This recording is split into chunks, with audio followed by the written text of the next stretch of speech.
Friends, मुझे किसी ने कहा था कि जब भी किसी सवाल का जवाब अगर कहीं ना मिले तो जा करके गीता पढ़ना, कहीं ना कहीं उस सवाल का जवाब गीता में जरूर छिपा होगा।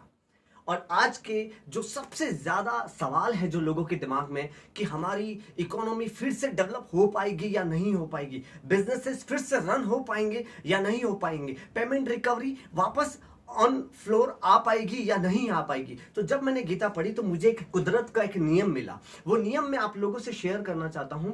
वो नियम है ब्रह्मा, विष्णु एंड महेश। अब आप कहोगे कि ये तो भगवान के नाम है, मैं कहूंगा कि एक नियम है। ब्रह्मा जो किसी भी चीज को बनाते हैं, विष्णु जो उस चीज को चलाते हैं, और महेश जो उस चीज का विनाश करते हैं। अगर आप वेस्टर्न कल्चर में भी देखोगे तो उन्होंने गॉड का नाम दिया। जी मीन्स जनरेट, किसी भी चीज को बनाना जो ब्रह्मा जी करते हैं। ओ मीन्स ऑपरेट, उसको चलाना जो विष्णु जी करते हैं। एंड डी मीन्स डेस्ट्रॉय, जिसको महेश जी करते हैं।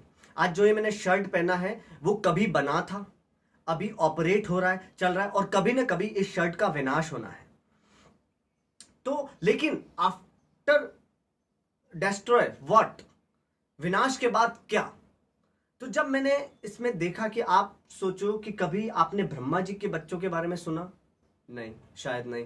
विष्णु जी के संतानों के बारे में कभी सुना? शायद नहीं।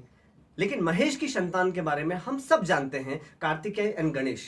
गणेश जी जो शुभ शुरुआत के प्रतीक है, एक होप के प्रतीक है। शुभ शुरुआत जो होती है वो गणेश जी से होती है। तो जब विनाश आ जाता है उसके बाद शुरुआत होती है। इतिहास गवाह है, जब फर्स्ट वर्ल्ड वॉर हुआ था तो जर्मनी पूरी तरीके से बर्बाद हो चुका था।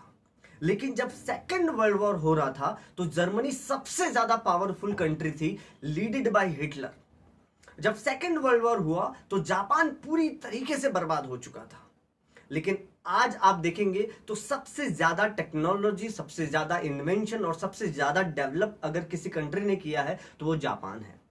आप इंडिया में देखेंगे तो आपको अगर शायद ध्यान हो कि गुजरात में सूरत नाम का एक शहर है जहां पे, जिसको सबसे ज्यादा अनहाइजीनिक सिटी के नाम से जाना जाता था। एक समय में वहां पे प्लेग बीमारी फैल गई थी, सबसे ज्यादा अनहाइजीनिक सिटी के नाम से जानी जाती थी।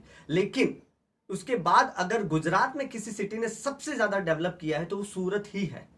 2001 में जब गुजरात में अर्थक्वेक आया था तो कच्छ जो डेवलप नहीं था वो पूरी तरीके से बर्बाद हो चुका था। लेकिन 2001 से 2020 तक में अगर आप देखोगे तो सबसे ज्यादा डेवलपमेंट कच्छ में हुआ है।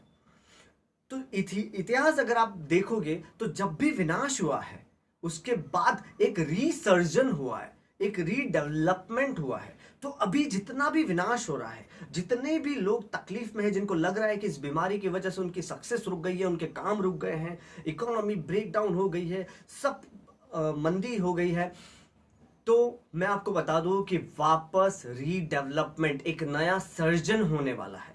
उसके लिए आपको अपने आप को प्रिपेयर करना है, क्योंकि ये जो शांति है ये तूफान से पहले की शांति है। इसके बाद डेवलपमेंट का तूफान आने वाला है। उसके लिए आपको सिर्फ दो चीजों पे फोकस करना है। एक है पॉजिटिविटी, मतलब आपको पॉजिटिविटी पे ही फोकस करना है, आपको अपॉर्चुनिटी पे फोकस करना है। अगर आपका ध्यान, जब आप कुछ चीज खरीदने का सोचते हैं, अगर आपने सोचा कि आपको ऑडी कार खरीदनी है तो आपको हर जगह बाहर ऑडी कार दिखेगी, क्योंकि आपका फोकस उस कार के ऊपर है। अगर आपका focus corona virus, economy breakdown, तकलीफों पे रहेगा, किसी से फोन पे आप तकलीफों की बातें करेंगे तो आपको वही मिलने वाला है। तो आपको अपॉर्चुनिटी, पॉजिटिविटी पे फोकस करना है, और दूसरा आपको अपने आप पर और कुदरत के इस नियम पर भरोसा करना है कि सब कुछ अच्छा होने ही वाला है। इसलिए गीता में लिखा है कि जो हुआ है वो अच्छा हो रहा है और जो होगा वो भी बहुत अच्छा होगा। तो आपको कुदरत के उस नियम पे भरोसा करना है।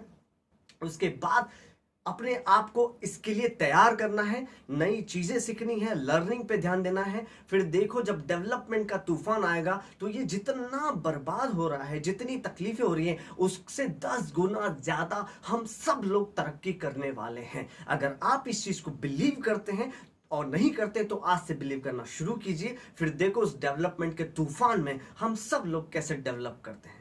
Thank you so much.